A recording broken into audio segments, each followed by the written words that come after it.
밝아라는 주제를 가지고 함께 듣도록 하겠습니다. 토요일인 어제 오후에 킹마트 앞에서 사회적 신호를 받고 제가 차를 유턴하러 하였습니다. 그런데 우회전할 차가 멈추지 않고 달려갔습니다. 제가 클렉션을 불렸습니다. 그러면 그 차는 멈추지 않고 계속해서 달려갔습니다. 저는 어쩔 수 없이 잠시 멈추었습니다. 그런데 달려왔던 차가 조금 앞으로 가더니 차를 세웠습니다. 저도 그 앞에 갔더니 그 운전하는 분이 차 문을 내렸습니다. 그래서 저를 쳐다봅니다. 무슨 할 말이 있나 해서 제가 그를 바라보았더니 그가 저에게 말을 합니다. 운전 똑바로 하세요 하고 갔습니다. 왜 그 사람이 저에게 그 말을 했을까요? 그가 볼 때에 자신은 운전을 제대로 했는데 제가 운전을 잘못했기 때문에 사고가 날 뻔했다 하는 것이었습니다. 사실 저는 그 말 듣고 무척이나 어이가 없었습니다. 잘못은 제가 한 것이 아니라 그 사람이 했기 때문입니다. 많은 사람들이 운전하지만 잘 알지 못하는 것이 있습니다. 운전을 할 때에 신호를 받는 차가 우선이라는 겁니다. 제가 좌회전 신호와 유턴 신호가 같이 되기 때문에 신호를 받고 유턴을 했습니다. 그 차는 신호 없이 우회전을 했습니다. 그러기에 우선권은 저에게 있습니다. 많은 사람들이 불법으로 유턴을 하다가, 즉 신호를 받지 않고 유턴하다가 사고 나는 차량을 보고 나서 유턴이 잘못됐다고 말합니다. 예, 맞습니다. 근데 그것이 너무 입에 오랫동안 오르내려 보았더니 무조건 유턴하는 차량이 잘못되었다고 생각을 합니다. 교통법규는 항상 신호가 중심입니다. 제가 어제 좌회전 신호를 받고 유턴을 하였기 때문에 우회전하는 차와 충돌을 하게 되면 모든 과실은 그에게 있습니다. 따라서 화를 낼 사람은 저였습니다. 그런데 오히려 그 사람이 화를 냈습니다. 화를 낸 이유는 아주 간단합니다. 그가 법을 몰랐기 때문입니다. 법을 몰랐음에도 불구하고 자신이 옳다고 여겨 화를 냈습니다. 여러분, 알았다면 화내지 않았겠죠. 알았다면 자신이 잘못했다고 여겼을 겁니다. 혹여나 그 사람이 집에 가서 인터넷을 통해서 어떤 차량이 우선인지를 확인한다면 아마 저희에게 미안한 마음이 들었을 겁니다. 혹여나 어제 접촉사고가 났다면 어떠했을까요? 보험회사 직원이 오기까지 저에게 무척이나 화를 내다가 보험회사 직원의 말을 듣고는 무척이나 쑥스러워했을 겁니다. 자신의 과실임이 드러나기 때문이겠지요. 여러분, 그렇습니다. 자신이 먼저가 아닌데 자신이 먼저라고 여길 때가 적지 않습니다. 이것이 바로 잘못이고 이것이 과실입니다. 잘못이라고 하는 것은 다른 말로 하면 순서가 뒤바뀌는 겁니다. 자신이 먼저가 아닌데 먼저라고 여기면 그것이 잘못이요, 그것이 과실입니다. 우리 삶 가운데는 수많은 충돌이 나타나고 있습니다. 자신이 먼저가 아닌데 자신이 먼저라고 여기기 때문에 충돌하고 갈등을 하지요.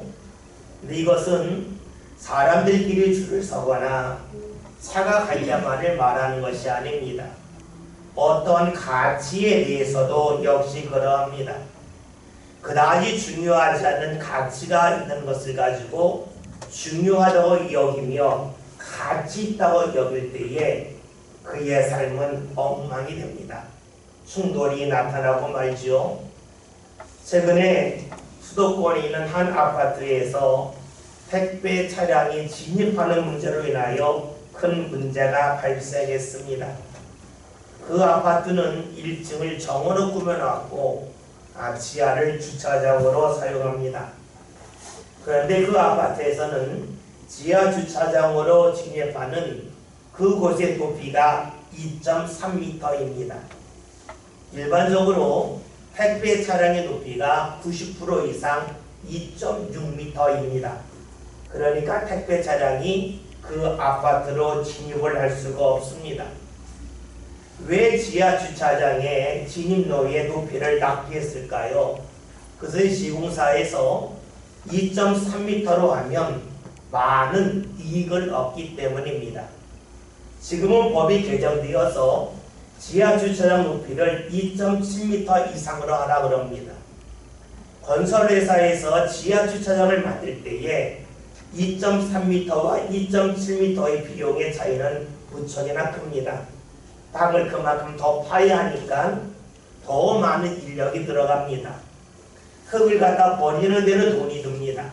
또 그만큼 더 많은 철근과 콘크리트가 들어가기 때문에 적지 않은 비용이 발생을 하죠.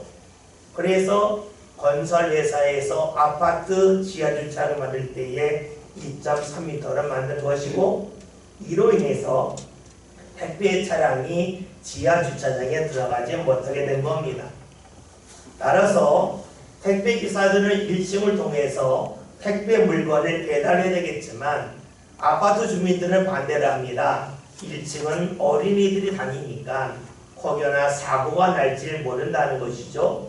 그래서 멀리에다 차를 두고 그것을 옮기라고 말을 합니다. 택배기사들은 월급제가 아닙니다. 한 달 일하고 일정량을 월급으로 받는 것이 아니라 택배를 배달한 만큼 돈을 받습니다. 그러니까 그들에게는 시간이 돈이죠. 택배를 할 때에 하나를 배달하면서 많은 시간이 소요되면 그만큼 수입이 줄 수밖에 없습니다. 그런데 아파트 주민들은 말합니다. 당신들이 수고하는 것은 우리의 관심 밖의 일이고 우리에게는 안전이 중요하고 또 우리들은 편리하게 택배 물건을 집에까지 갖다주는 편리함을 누리고 싶다는 것입니다. 여러분, 둘이 서로 갈등하고 있습니다. 한 사람은 좀 더 편하게 배달하려고 하고 또 한 곳에서는 다른 사람의 수고와 고통에 대해서는 생각하지 아니하고 자신의 편리함만을 앞세우고 있습니다. 우리 시대의 단편적인 모습이라고 볼 수가 있습니다. 자신의 이익이 그 무엇보다 중요합니다. 자신의 편리함이 그 무엇보다 소중합니다. 왜 사람들이 이런 마음을 갖고 살까요? 그 이유는 우리들이 계속해서 받는 교육이 세상에 당신이 중심이라는 그런 교육을 받고 있기 때문입니다. 당신에게 좋으면 그것이 좋은 거라는 겁니다. 여러분, 이 속에는 무엇이 있습니까? 절대적인 것이 없습니다. 당신에게 순간순간 좋은 것이 좋은 거라는 겁니다. 우리 시대는 어느 순간부터 절대적인 것을 인정하지 아니합니다. 상황에 따라서 얼마든지 달라질 수 있다는 것이지요. 여러분, 이것이 우리의 신앙에도 그대로 들어왔습니다. 절대적인 것이 없다는 겁니다. 다시 말하면 절대적인 하나님이 계시다고 하는 것을 사람들이 인정하라고 하지 않습니다. 나에게 좋으면 좋다고 여깁니다. 그러니까 이것이 삶 가운데 젖어들어서 나에게 이익이 된다면, 나에게 편리함이 된다면 다른 사람이 더 많은 수고를 하든 다른 사람의 수익이 줄어들든 그 사람의 존재감이 낮아지는 관심을 갖지 아니합니다. 자기가 중심이 되는 사람은 누군가를 만났을 때에 자신을 높이려 합니다. 높아지는 방법은 두 가지가 있죠. 자신 스스로 높아지는 겁니다. 그런데 이를 위해서는 많은 수고가 필요하죠. 실력을 높이려면 더 많은 연구와 노력이 필요합니다. 그런데 자신을 높일 수 있는 다른 방법이 하나 있습니다. 그것은 자신을 만나는 사람을 낮추는 겁니다. 내가 높아지지 않고 나는 제자리에 있지만 상대가 낮아지면 자신은 상대적으로 높아집니다. 여기에는 자신의 큰 수고와 노력이 필요하지 않습니다. 그래서 그런지 우리 시대에는 다른 사람을 깎아내리는데 익숙합니다. 다른 사람을 깎아내림을 통해서 자신이 높아진다고 여기기 때문이죠. 같은 말을 해도 조롱하는 말이 많습니다. 다른 사람의 인격을 모독하는 말이 적지 않습니다. 며칠 전 제가 기독교 사이트에 들어가서 누군가 올린 글을 보았습니다. 글을 보고 댓글을 보면서 깜짝 놀랐습니다. 기독교인들끼리 모인 사이트인데 거기서 상대를 조롱하는 말이 너무나 많았기 때문입니다. 왜 상대를 조롱합니까? 자신의 의견만을 표현하지 않고 상대를 깎아내리는 일이 우리에게 익숙합니다. 그것은 다른 사람을 낮춤을 통하여 내가 높아지고자 하기 때문입니다. 내가 중심이 되기 위하여서 그리고 내가 높아지기 위하여 다른 사람을 낮추려고 합니다.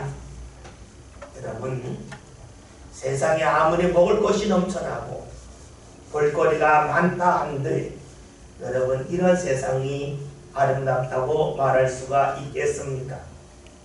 만약에 우리가 누군가를 만나서 내가 당신보다 높아지려고 하는 자기중심적인 삶 가운데 매여 산다면 이 세상에는 늘 경쟁자만 넘쳐날 뿐입니다. 절대적인 기준, 절대적인 하나님을 뒤로하고 나 자신이 중심이 되겠다고 하는 상대적인 생각이 지배하는 이 세상 속에서 우리는 누군가를 낮추고 밟고 조롱하는 모습을 너무 쉽게 볼 수가 있습니다.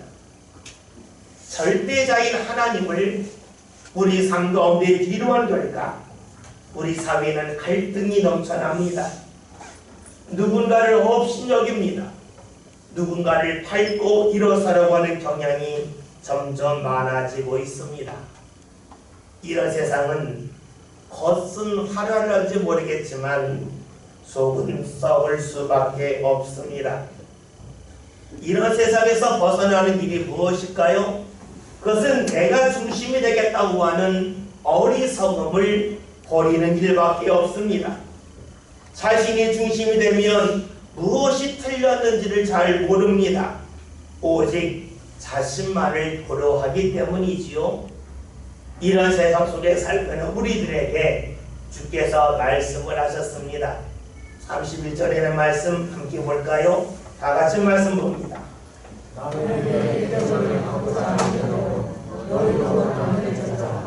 아멘. 예수님은 누군가를 만났을 때에 그 사람을 대접하라는 겁니다. 경쟁자로 밟고 일어설 대상으로 보지 말라는 것입니다.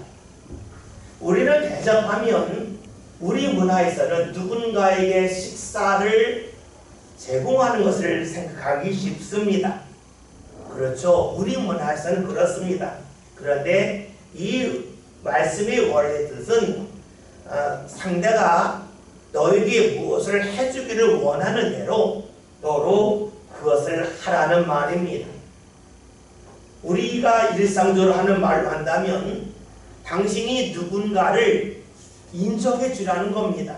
인정받고 싶은 만큼 인정해 주라는 말로 바꿔볼 수가 있습니다. 많은 분들이 하는 이야기가 있습니다. 상대가 저를 인정하면 저도 그를 인정하지요 라고 말합니다. 또 반대로 말하면 상대가 나를 인정하지 아니하니까 저도 그 사람을 인정할 수 없습니다 라고 말을 합니다. 여러분, 이 말은 꼭 틀린 말만은 아닙니다. 그런데 우리가 생각할 것이 있습니다. 제가 설교 서두에서 제가 유턴할 때에 관한 말씀을 들었습니다. 분명 제가 시로를 보고 유턴을 했습니다. 제가 옳았습니다. 그런데 상대는 제가 옳았음에도 불구하고 잘못했다고 말했습니다. 상대가 저에게 그렇게 하면 안 됐습니다. 근데 그렇게 했습니다. 여러분 무엇을 말할까요? 잘못하지 않았는데 잘못했다고 말합니다. 그가 저에게 주는 말이 옳지 않았습니다. 곱지 못했습니다. 왜냐하면 그가 옳다고 여기는 것이 무엇인지 스스로가 모르기 때문입니다. 이 속에는 무엇이 있을까요? 자기가 곱게 여기는 것이 정말로 고운 것인지 곱지 아니한 것인지 사람은 모른다는 것입니다. 상대가 잘하면 나도 잘하겠다고 말하지만 상대가 잘한 것인지 상대가 잘못한 것인지 우리는 그것을 명확하게 구별할 수 있는 능력이 부족하다는 것입니다. 여러분 그러기에 상대가 잘하면 나도 잘하겠습니다 라고 하는 말은 머리로는 맞는 말이 되겠지만 우리 실생활 속에서는 옳은 말이 될 수가 없습니다. 인정으로 본다면 상대가 나를 인정하면 나로 상대를 인정하겠다고 말하지만 상대가 나를 인정하는 것을 내가 제대로 느끼려고 말하기가 어렵겠지요. 사랑도 역시 그러합니다. 여러분 세상을 우리가 살아가면서 사람의 한계를 많이 발견합니다. 내가 누군가를 제대로 사랑하지 못했음에도 불구하고 상대가 나를 사랑할 때가 있습니다. 친한 친구 간에, 형제 간에, 부모와 자녀 간에 그럴 수가 있어요. 그러나 그 속에는 반드시 한계가 있습니다. 다른 누군가와의 차이는 있을 수 있겠지만 한계가 있다는 것이지요. 그런데 이 한계를 뛰어넘는 분이 계십니다. 바로 하나님이십니다. 하나님은 어떤 분이십니까? 우리가 하나님을 사랑했기 때문에 하나님을 사랑하십니까? 반대로 말한다면 우리가 하나님을 멀리한다면 하나님은 우리를 멀리하십니까? 그러하지 않다는 겁니다. 어떻게 할 수 있나요? 이 세상에 오신 예수님을 보면 알 수 있습니다.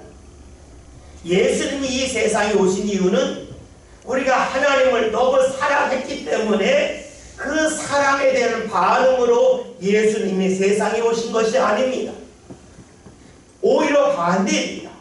사람들이 하나님을 멀리했고 사람들이 하나님을 무시했습니다.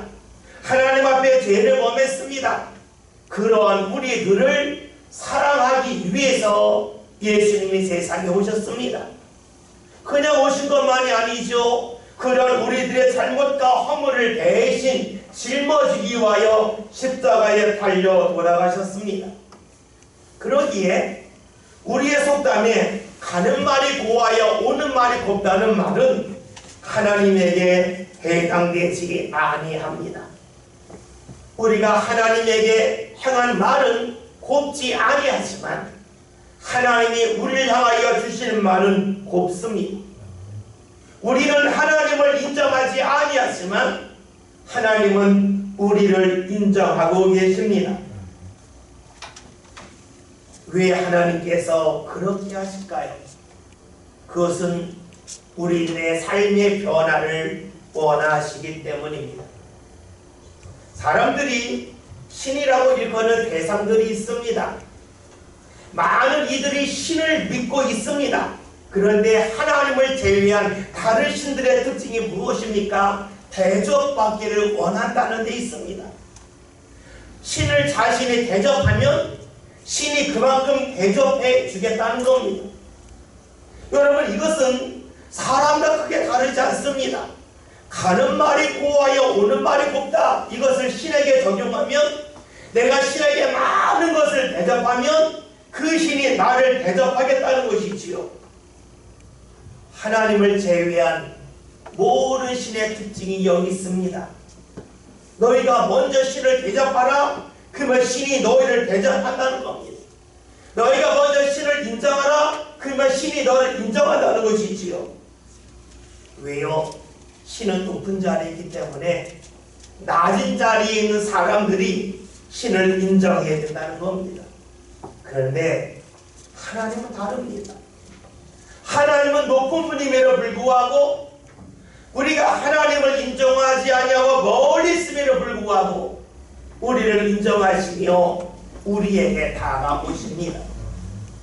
우리가 하나님을 사랑하지 않았음에도 불구하고 하나님은 우리를 사랑하기 위하여 이 세상에 다가오셨습니다. 바로 그분이 하나님이시요 사람의 몸을 입고 세상에 오신 하나님이신 예수님이십니다. 오늘 그 예수님이 하신 말씀이 무엇입니까? 너희가 대접을 받고자 하는 대로 대접하라는 것입니다. 말씀이 우리가 볼 때는 앞에서 언급했던 속담과 유사합니다. 네가 가는 말을 곱게 해라. 그러면 오는 말을 곱지 않겠냐 하는 겁니다. 그렇죠. 사실 성경을 읽으면서 글자 그대로만 읽는다면 성경에 있는 말씀은 우리가 잘 알고 있는 격언이나 속담과 크게 다르지 않습니다. 간혹 어떤 이들은 성경에 있는 말씀과 명심보감을 비교하면서 비슷하다. 공자의 말과 예수의 말과 되게 똑같다. 같은 거 아니겠냐? 라고 말을 합니다. 예, 말의 내용은 비슷합니다.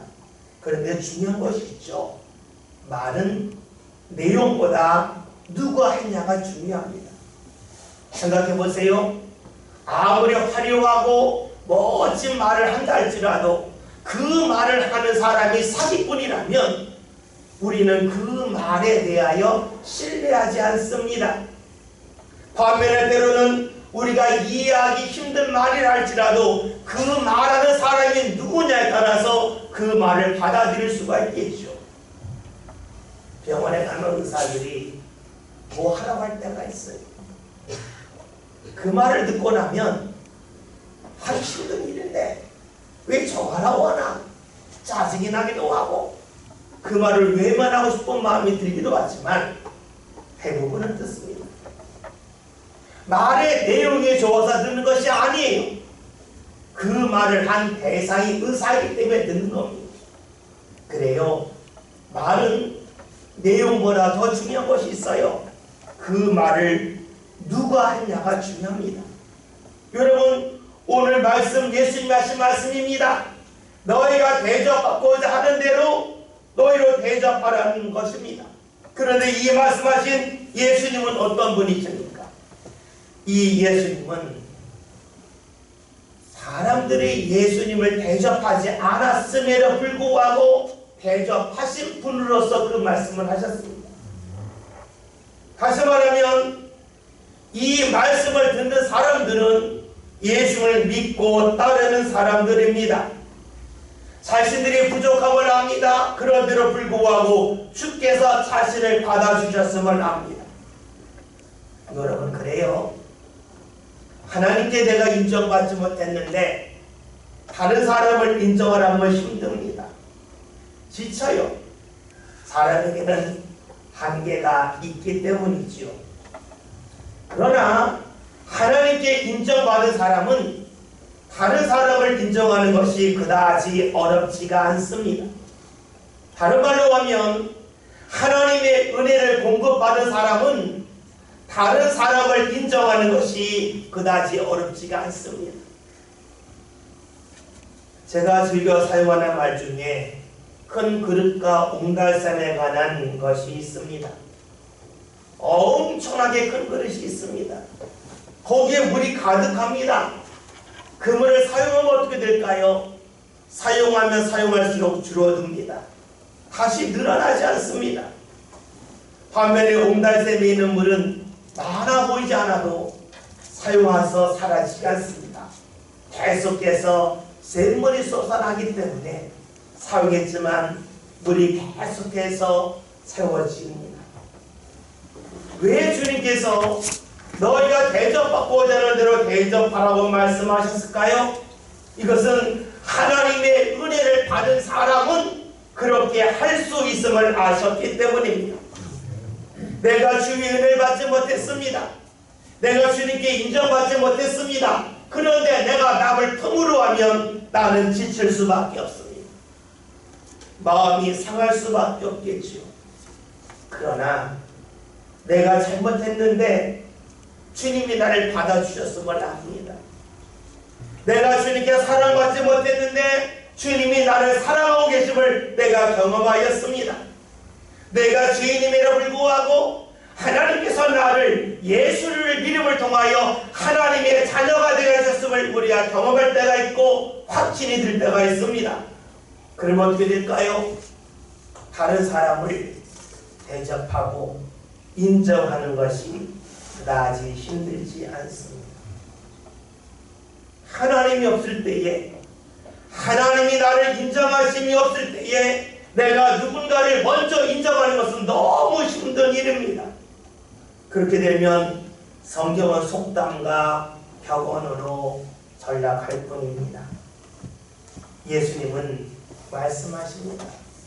대접받고자 하는 대로 너희가 대접하라는 겁니다. 왜요? 그러한 너희는 이미 하나님께 대접받은 자요, 하나님께 인정받은 자요, 하나님께 사랑받은 자이기 때문입니다. 예수님은 오늘 계속해서 말씀하십니다. 어떤 말씀일까요? 하나님의 은혜를 경험한 사람과 하나님의 은혜를 경험하지 못한 사람의 차이를 구체적으로 말씀하고 계셔요. 32절 다 같이 보겠습니다. 말씀 봅니다.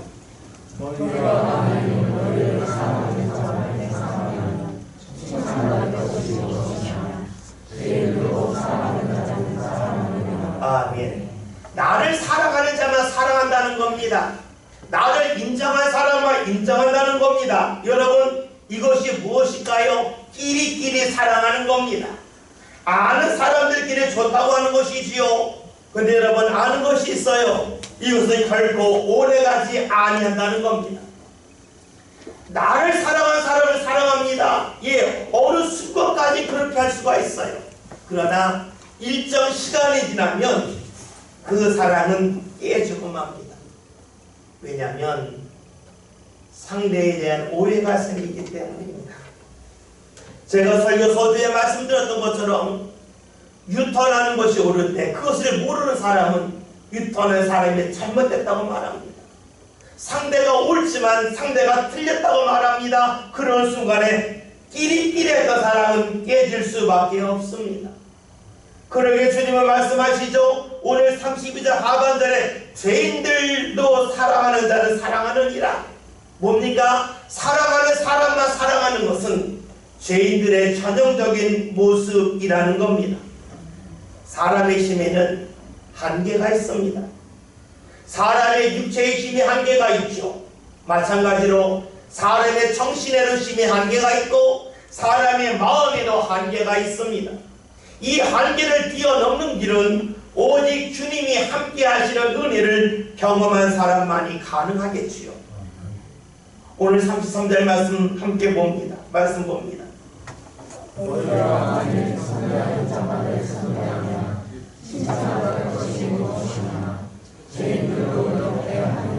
아멘. 나를 선대하는 사람, 나를 잘해주는 사람이 있습니다. 여러분, 그 사람에게만 내가 선대한다면 어떻게 될까요? 죄인들의 모습과 똑같다는 것입니다. 그래요. 우리는 이 세상을 살아가면서 처음에는 끼리끼리 좋아합니다. 그러나 어느 순간이면 끼리끼리가 또 갈립니다. 서로 충돌합니다. 서로 갈등합니다. 이것이 사람의 모습이지요. 그러나 주님이 함께 하시면 다릅니다. 주님은 내가 잘했기 때문에만 나를 받으시는 것이 아닙니다. 내가 부족함에도 불구하고 나를 받아주시고 용납하여 주십니다. 여러분, 그래요? 우리는 다른 사람으로 인하여 분노할 때가 있습니다. 그 분노는 우리 삶과 즉시 사라지지 아니하지요. 그러나 주님께서는 그렇게 분노하는 우리들마저도 외면하지 않고 받아주십니다. 옳기 때문에 받는 것이 아니에요. 사랑하기 때문에 받습니다. 주님이 우리를 사랑하지 아니하신다면 우리의 행위를 보고 받을 사람과 받지 아니할 사람을 나눌 겁니다. 그러나 주님은 우리의 행위 때문이 아니요, 우리 자체를 사랑하기에 우리의 모습에 관계없이 우리를 받아주시고 우리를 인정해 주십니다. 그 대표적인 것을 사람이 바로 베드로입니다.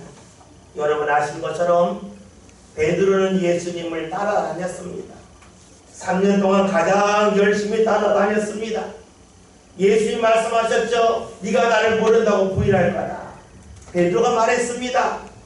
저는 다 주를 버린다 할지라도 저만은 버리지 않겠습니다.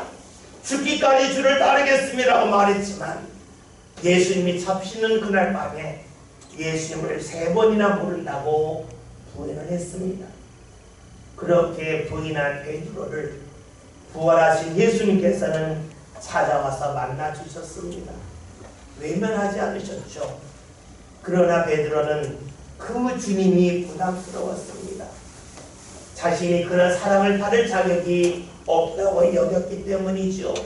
자기의 모습을 너무 잘 알았기 때문이에요. 그래서 요한복음 21장을 보면 부활하신 예수를 만난 후에 그는 고향으로 돌아갑니다. 그리고 디베라 바닷가에 가서 다시금 어부로서의 삶을 시작하지요. 그러한 베드로에게 예수님이 찾아오셨습니다. 베드로가 잘못했고 베드로가 부끄러운 모습으로 가득함에도 불구하고 그를 외면하지 않으셨습니다.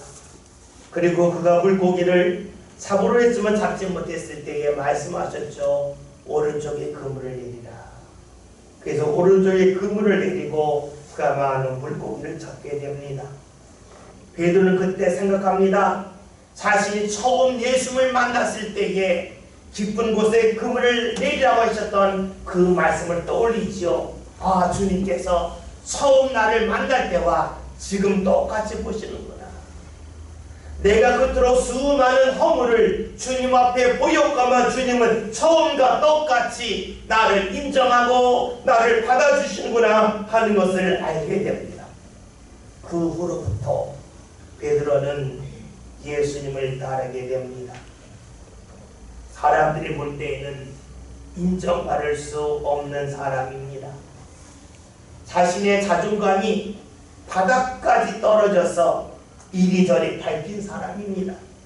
그러나 주님께서는 그를 만나주심을 통하여서 그의 삶의 어두움을 제거해 주시고 그의 삶을 밝음으로 이끌어 주셨습니다. 오늘 말씀 제목이 밝아입니다. 하나님이 없는 세상, 내가 중심이 되는 세상, 경쟁이 되는 세상, 내가 누군가 위에 서겠다고 하는 세상의 특징이 무엇입니까? 다른 사람이 낮아짐을 통하여 자신이 높아지려 합니다. 다른 사람을 밟고서라도 내가 위에 서려고 하는 것이 하나님 없이 사는 사람들의 모습입니다. 그런데 하나님을 믿는 사람은 다릅니다. 주님께서는 우리의 모습에 관계없이 우리를 사랑하시고 우리를 용납하여 주시고 받아주십니다. 이를 통하여 우리의 삶을 더 이상 나 자신의 과거의 부끄러움과 현재의 무능력에 파묻혀서 어둡게 살게 하지 아니하시고 하나님의 자녀로서 밝게 살아로 이끌어 주십니다. 하나님이 없이 내가 중심이 되는 세상은 서로 밟는 세상입니다. 그러나 하나님이 함께 하심을 경험한 사람들은 삶이 밝음으로 나아갑니다. 주님이 없으면 세상은 거칠 수밖에 없습니다. 주님을 인정하지 아니하면 우리는 다른 사람을 밝고 서러할 뿐입니다. 겉은 환해질 수 있겠지만 우리 속은 썩을 수밖에 없겠죠. 주님이 나와 함께 하신다면, 주님이 나를 용납하셨음을 믿는다면, 주님께서 내 삶을 이끌어 주심을 믿는다면 우리의 삶은 밝음으로 나아갈 것입니다. 주님 없는 세상, 발바의 세상이 아니라 주님이 함께하는 세상, 발바의 세상이 저와 여러분의 세상이 될 수 있기를 주님의 이름으로 기원드립니다. 오늘